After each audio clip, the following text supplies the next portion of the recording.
G'day guys, Dan from Outech here. So we are in a Snowy River multi-terrain 18-foot caravan. It's got 1,000 watts of solar. It's got a 620 amp hour battery underneath the seat, 12 volt. It's got 3,000 watt inverter. We've got the ability to charge from solar and from the tow vehicle at the same time, getting as much charge into the vehicle whilst under tow as possible.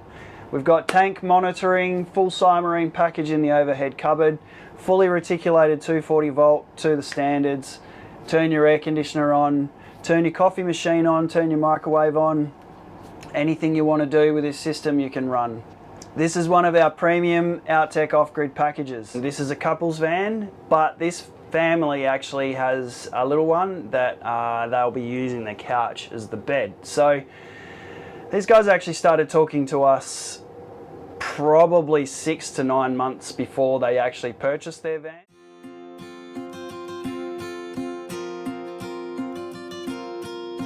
Russ and Nicole reached out to us about 7 months before the van was scheduled for delivery. During this time, we collaborated closely to design a customised off-grid power system tailored to their unique power requirements and caravan lifestyle. Just asking all the right questions around what they wanted, how they wanted to use their van, what they were intending on getting. So throughout the process of purchasing their van, they were in constant contact with us. We then got to the point of them ordering their van and taking delivery of it in August this year, and subsequently bringing it directly to us after spending a weekend in it. So they really did know exactly what they wanted and how they wanted to operate this van. So the questions around, you know, load usage and how you want to use it and that sort of thing, they were really across what they wanted to do. So they really knew what they wanted from us because they've been watching our YouTube channel for a significant period of time. So they really were able to drill down on exactly what they wanted out of their van and the reasons why they wanted it.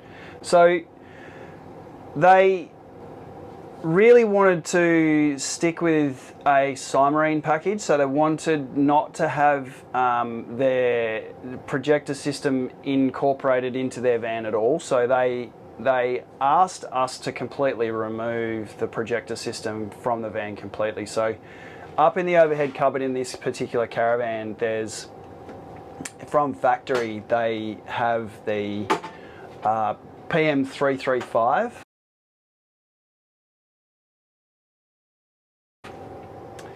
which takes up quite a lot of this space up in the overhead cupboard. And you know, you've got your mix of 240 and 12 volt equipment. So the projector system up in the overhead cupboard has been removed completely, and we've installed a bank of fuses, refed the system, refed this distribution area from the battery, which is mounted underneath the seat now. We also fixed up all the mixed voltage issues that were in this particular compartment. So the manufacturer has 240 and 12 volt mixed in here with open terminals in the back of the 240 volt outlets. So it doesn't comply to the standard. So we fixed all of that up.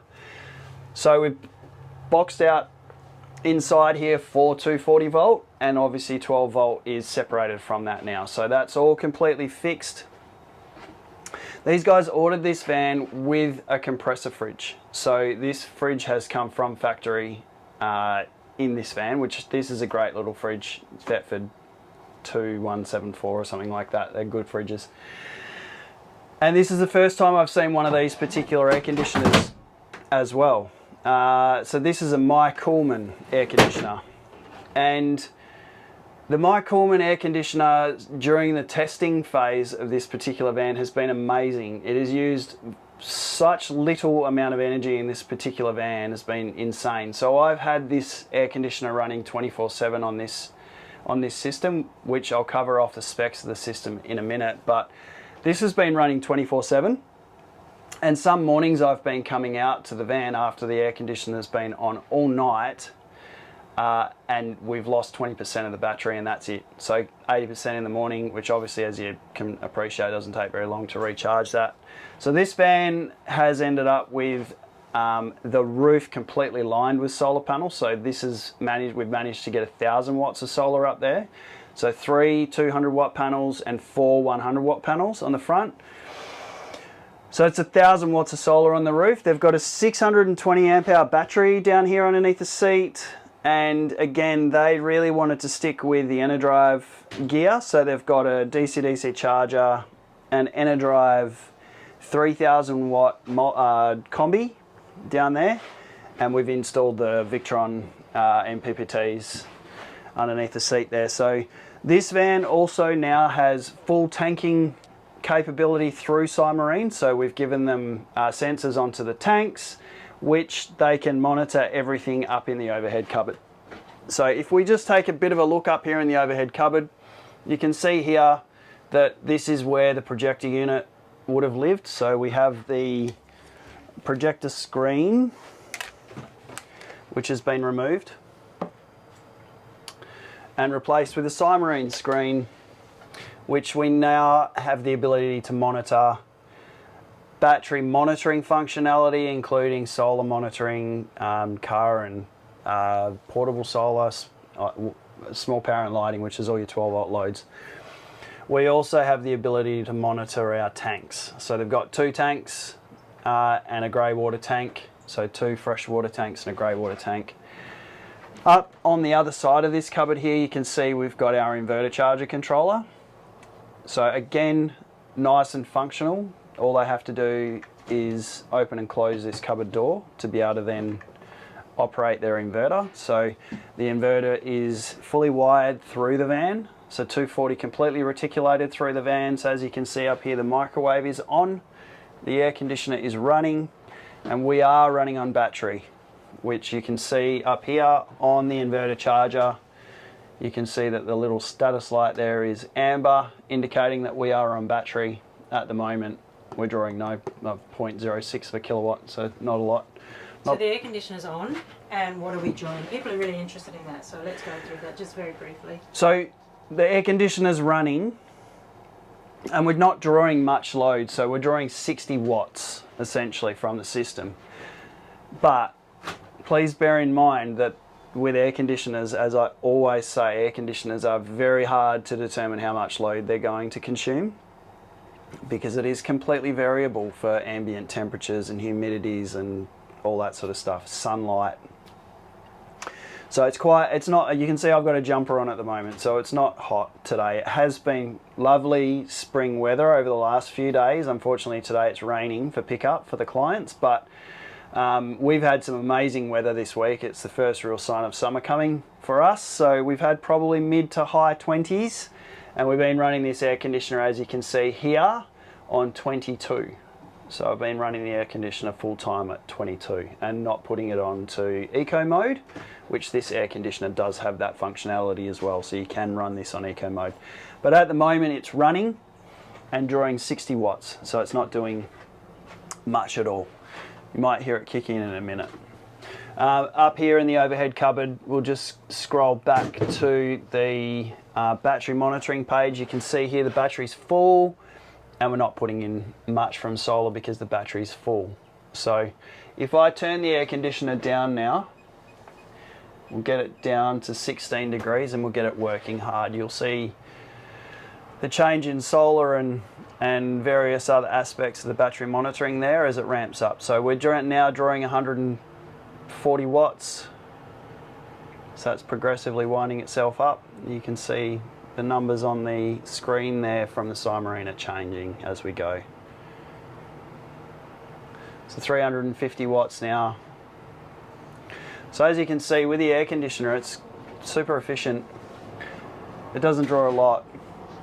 So if you were to think about how much you could run off this system, so at the moment this air conditioner is drawing 400 watts, you've got a 3000 watt inverter. So you've got 2,600 watts left to use, and that could be a combination of a microwave and maybe another appliance. You could potentially run an air fryer at the same time as your air conditioner. You might also be able to run at the same time as your air conditioner a coffee machine. So we definitely see the ability to run 2 to 3 appliances at the same time. This system doesn't have an electric hot water system. It's got a gas, so we don't have to worry about heating hot water from electricity. We just do that from gas on this particular van. But you can, with this size system, run multiple 240 volt appliances at the same time, as well as your air conditioner. So if this had an electric hot water system, you wire that up. Yeah, so if this van had an electric hot water system, we could wire that into the inverter as well, and they could choose to run that off grid, but this one doesn't, just runs on gas. So we'll just take a look down here underneath the seat and have an overview of what we've done down here. So there's always questions around compliance with these setups, and down here on the left hand side we have a Lifetek 620 amp hour battery. It is fully compliant to the standard. So even though this is a battery inside the habitable space, it is a fully sealed battery with a tube, with a vent, with the ability to vent this battery outside. So it's a completely sealed unit with the ability to vent it outside, so it takes that clause of the standard out of question. So it is compliant. We've also got a battery isolator. We've also got solar isolation and fusing on the roof.